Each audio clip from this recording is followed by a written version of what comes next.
If I didn't believe in omens before, I definitely do now.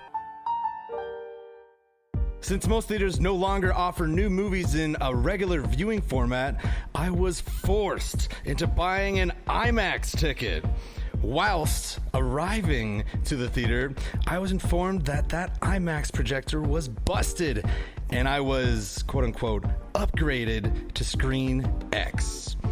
Beginning the viewing displeasure that was Madam Web. Once again, I am joined by the sexy sun god himself from the band hotapollo, Jaymes. What's webbing?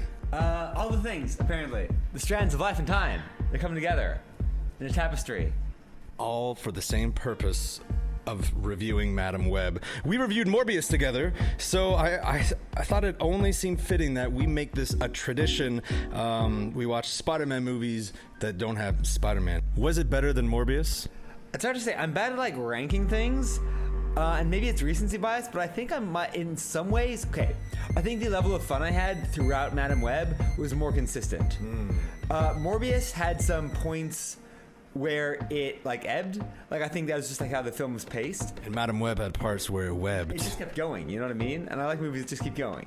Well, that was a very good sum up of it, a spum up of it. Here's mine. It's Final Destination meets Spider-Man without Spider-Man. Well, but it still had Spidey Spiders. Yeah. So at least there's that. But if Spider-Man was replaced by like, I don't know, like Jason's bro or whatever. That can do little swing jumps and crawl on the ceiling. Yeah. Yeah. Like, the acting I found was just awful all across the web, but none more so than you mentioned Dakota Johnston. Yes, as Cassandra Webb, a paramedic who is absolutely an insufferable outsider / stray. She sucks. oh, see, I don't think she sucked, but in fairness, But that's her character. That's what. I think some people might find me insufferable, so maybe I relate to it a bit more. I think this was actually like written as her character. She has to learn how to like people more. She's and awkward as hell. Yeah, she's like, I don't fit into society. What human do? You know? Yeah, I get that. I'm gonna do some CPR. Let's watch like the Christmas Carol in like July or whatever. You know, that's her vibe. Foreshadowing her being a Scrooge who must learn how to like people and work together as a team, etc., I etc. love that. Good call, actually. Yeah, see, I webbed that up there. Yeah. Cassandra gets into an accident while saving someone on a bridge, and her powers, stemming from her mother getting bit by a magical spider while giving birth to her in Peru, are activated. You know, the first scene I saw in the theater was when like Ezekiel jumps out of bed and then kills his like lover. No spoilers, James. That's like the first 20 minutes of the movie. That's like the first thing that happens. No spoilers. But I'll talk about that. Set up for the movie. Well, okay, the accident, and then the powers that she gets, being an amplified. Ambulance crash is a spoiler too, because that's what you said. It's like James, spoilers. Come on. You said it. Yeah, I said an accident. I didn't say an ambulance crash. Doesn't she crash the ambulance off a bridge or something? God damn it, James! How's that? These powers being an amplified spidey sense that allows her to see the future and alter its outcome, which I saw as the one redeeming factor in this mess. Her powers looked and worked so cool and genuinely stressed me out, as it did Cassie, while she learns how to control it. And at the same time, a man who was also bit by the Spidey Spider is having visions in his sleep of 3 spider women killing him. Oh, I'm going to spoilers now. Turning him to set off his journey to stop them before they gain their powers. This man is Ezekiel Sims, played by Tahar Rahim. You know what this movie is? This movie is like, what if Terminator, but the Terminator thought he was the victim?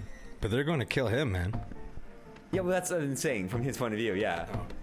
I mean, if 3 people showed up in my house and tried to kill me, I'd be pretty upset. Have they done a slasher movie yet where like the slasher is doing it because he thinks like these women are out to get him? Because that's what that movie is. You could make that like, I think you could make a movie that like centers around that. I think that'd be like very like zeitgeist. They did. It's called Madam Web. Ezekiel, who has spider strength and stickiness, and the distracting as hell power of horrible ADR. Oh yeah, that too. That's it. And yet another unintentionally, I'm saying, goofy villain who came off as more silly than scary. And I think that's a good way, another way to spum up this movie as a whole as well. Cassie uses her powers to save these 3 spider teens before they become Spider-Woman, which never really happens. I mean, never really happens. I know we see it. And they defeat the evil Spider-Man, become a family, and plan to save the future together. It was 50 Shades of Grey area, which retained its status of being trash from start to finish. Oh, I said it. Yeah. Yes, usually I would say most, but all the actors just seemed so unamused in what they were doing at like all times. I don't know if you noticed that. They just kind of spout out their lines with one take with little to no interest. I like their chemistry. It's almost as if they knew they were in such a box office bomb and they're just trying to power through until the end. Thought she was in an MCU movie. They all thought they were in an MCU movie. They were kind of like led on that they're going to be in an MCU movie. Either an oversight or a deliberate deceit on the part of their agents. It was just no way in heaven, hell, or limbo that their agents are not aware of the distinction and delineations between MCU in association with Marvel, and like DC or whatever. Yeah. They just said just go do it. It's good. Yeah, Marvel. Go. We don't let that slide. You know, like that had to be like deliberate misdirection. But you know, that's kind of funny actually. I even think that's a theme for Sony. Like just like the trailers. Remember back for Morbius, the trailers even for Madam Web had me believe that I was going to see an entire movie, a different movie entirely, a better one. A team of 3 Spider-Woman kicking Spider-Man's ass, which kind of happened, but not as advertised. The writing very often had things happen and then just had the characters repeat out loud what just happened in case the audience wasn't paying attention. It'd be like, they would crash through the thing and be like, that guy just crashed through the wall. That's very accurate to comics though, especially like 60s comics where like the narration says what the artist is drawing. So that's actually very faithful. Well, maybe it worked in the comics. I don't think it worked here, because this felt more like an M. Night Shyamalan movie via the writing, acting, and direction, with dialogue worse than the happening. The FX and again acting weren't even on par with the CW. I know that nothing's wrong with the CW, but with an $80 million budget, they could have done a little better than what we got. I diagnosed Madam Web with a 3 out of 10. How about you, Jaymes? I'm not good with numbers, but out of 10. I think I 8. Okay. For like my enjoyment of it, yeah. I think I enjoyed 8 of that movie. It's always a pleasure. Until Craven, listen to Hotapollo on Spotify and all major music platforms.